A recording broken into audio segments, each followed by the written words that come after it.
Okay, let's unpack this. Today, we're diving deep into, well, a topic that really touches everyone: optimizing our physical, mental, and emotional well being, especially as we navigate what, many consider the later stages of life. We've got some really insightful research and source material to guide us here. Our mission really is to pull out the practical, evidence based insights from this material. We want to understand how diet and lifestyle choices can profoundly enhance our lives, particularly in what our sources are calling the third age or even third youth. And honestly, as we dug in, some things really jumped out, like a specific omega fatty acid I hadn't heard much about, crucial for skin, or why some everyday foods, even ones we think are healthy, might be causing issues like joint pain. So yeah, get ready to maybe rethink a few things. Yeah, and what's fascinating here is how broad these insights really are. It's not just for, a specific age group. It's genuinely for anyone looking to sort of proactively optimize their potential throughout their whole life. It's about fostering well-being, not just reacting when things go wrong. That's a perfect way to frame it. And it leads right into this first big idea from the sources, this concept of the third age or third youth. Hmm. How did you find how they talked about redefining aging? What struck you? Well, what really hit me was how it moves beyond just, preventing decline. The material actively frames it as a time where we can actually Yeah. optimize potentials of each age, and importantly, minimize the inherent risks. It's almost presented as a new chapter for growth, for vitality. Right. But that, of course, raises the big question: how? Hmm. How specifically do these sources suggest we tap into that potential? What are the practical tools? Exactly where we're headed. So let's start at the foundation: diet. The research emphasizes a varied and natural diet. But okay, what does that actually mean for you, listening day to day? Well, one thing it really highlights is the importance of vegetables. They're framed as critical for providing the antioxidants, vitamins, minerals, all the stuff needed not just to slow aging, but potentially to contain it. That feels like a stronger claim than just eat your greens. Absolutely. And building right on that, a crucial piece, often, maybe not given enough weight, is the role of essential fatty acids. The sources are very specific about omega-3 and omega-6. Right, the ones we hear about for heart and brain health. Exactly. They're vital because they actively protect the cardiovascular system and the brain. And the sources point out these are the organs most commonly damaged, as we age, and often cited as causes of death in Western societies. Hmm. So to get these, the material suggests things like bluefish, avocado, nuts, seeds, good quality oils and fats. Pretty standard advice there, but foundational. Okay. But then there's this other detail which I found really interesting. Omega-7. Omega-7, okay, that one's less common. Right. It's singled out specifically for its role in keeping skin and mucous membranes hydrated. And the research points to sea buckthorn oil as a key source. Apparently, you can take it orally or even use it topically. It's not your everyday supplement recommendation. Huh. Sea buckthorn oil. Okay, noted. That is a surprising detail. Now, what about protein? The sources mention good quality proteins and adjusting the quantity. What's the unexpected bit there about protein needs as we get older? Well, it's a bit counterintuitive, maybe. The Yeah. body's overall demand for protein is actually lower in this third age. Lower. Really? Yeah, so Yeah. the quantity needs adjusting downwards. And when it comes to animal proteins, the material really stresses choosing ecological sources, basically to avoid the buildup of hormones, antibiotics, other synthetic stuff often found in industrially raised animals. It's about quality over quantity in clean sources. That makes sense. And for people relying on plant-based proteins, like from legumes. Ah, yes. For vegetable proteins from legumes, the research underlines how crucial it is to combine them with cereals. Why is that? It's to ensure you get the full spectrum of essential amino acids. You need all of them for vital functions, and that combination helps cover all the bases. It's about that smart combining. Got it. Smart combinations. Okay, so we've talked about what to include. Right.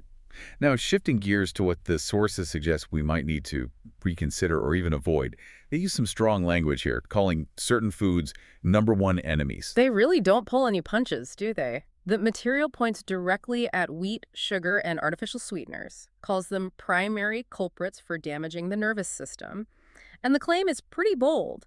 Eliminating them can actually improve neurodegenerative processes, things like dementia, Parkinson's, Alzheimer's. That's significant. It's a very strong warning, yeah. And the surprises or maybe potential challenges don't end there. The material also suggests reducing or even completely eliminating nightshades. Oh, wow. Like tomatoes, potatoes. Exactly. Tomato, potato, pepper, eggplant. They're identified as potentially damaging harmful to joints and kidneys. Okay, that's a tough one. Those are staples for so many people, myself included. What's the thinking behind that? The bigger picture? It is a big shift for most diets, absolutely. I Yeah. think if we connect it to the overall philosophy and the material, it seems to be about fostering flexibility in the body, reducing things that might contribute to rigidity, almost like loosening up stiff joints or systems.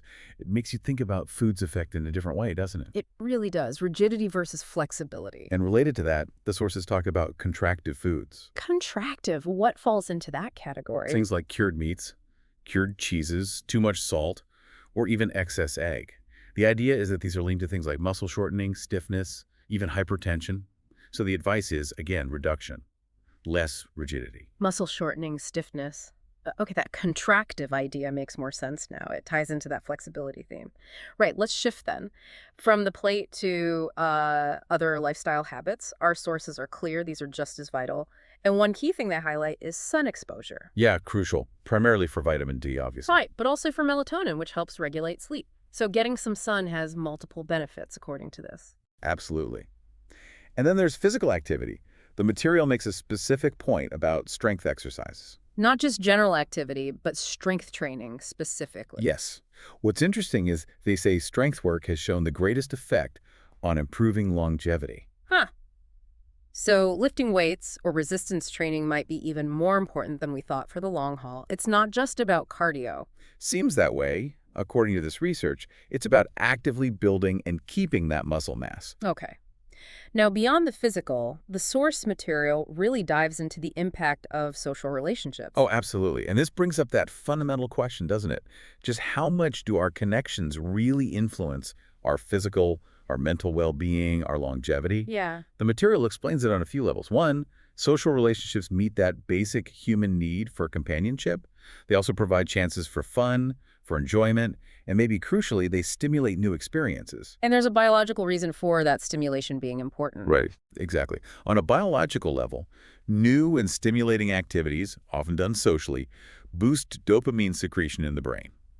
This is super important because dopamine levels naturally tend to decrease as we age. Which leads to... Well, it can contribute to feelings of lethargy, apathy, maybe discouragement.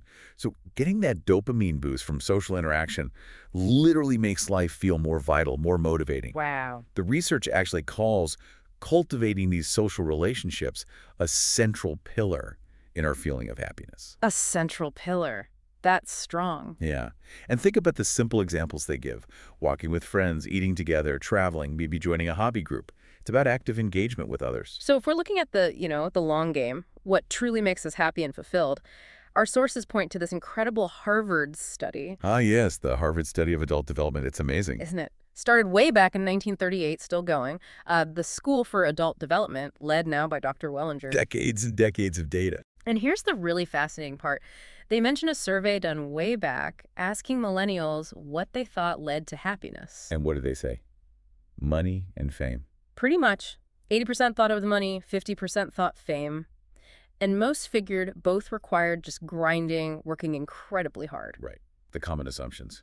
But this Harvard study, tracking people over their entire adult lives, looking at their diet, exercise, work, yes, but also their social relationships, and then seeing who reported being most satisfied, happiest later in life, the results were really clear. And what was the key finding? It wasn't the money or the fame seekers who topped the happiness charts. It was the people who had taken care of their health, their diet, their lifestyle, and critically had dedicated real time and effort to cultivating quality human relationships. Quality relationships based on... Based on love, trust, respect, honesty, those deep supportive connections, that was the strongest predictor of long-term happiness and fulfillment.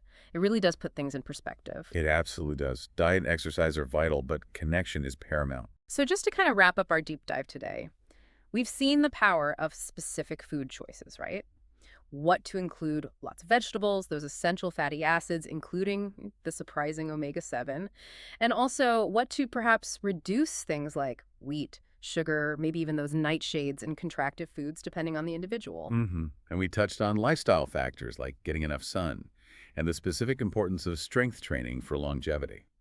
But maybe the biggest takeaway, underscored by that incredible Harvard study, is just how profound the impact of our social connections is. Quality relationships really seem to be a cornerstone of well-being and happiness.